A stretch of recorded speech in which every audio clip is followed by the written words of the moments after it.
ረጎም ባይሆንም ባይሆንም ራሱ ምን ነው ገባሽ?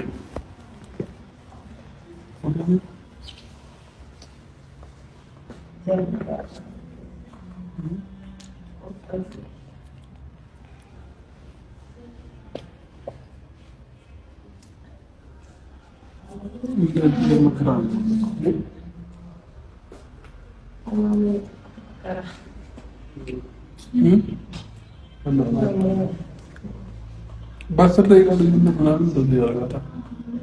አልጠጣብሽ እውነቱን ያፋጠንልሃል። በደንብ ጠጣ። አንተ የምትወልድ እኮ ነው ትመስለው።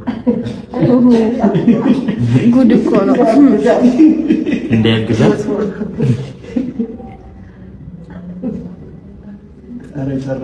እንትን አለው እንዴ? ያጊያ ዱቄት አለው። ሙቁ ላይ ነው ቀዳው። ሙቁ ላይ ነው ቀዳው ነው እንዴ? እሱ ይሻላል። አንጣለን እኔ ቢሊየም ሳቀ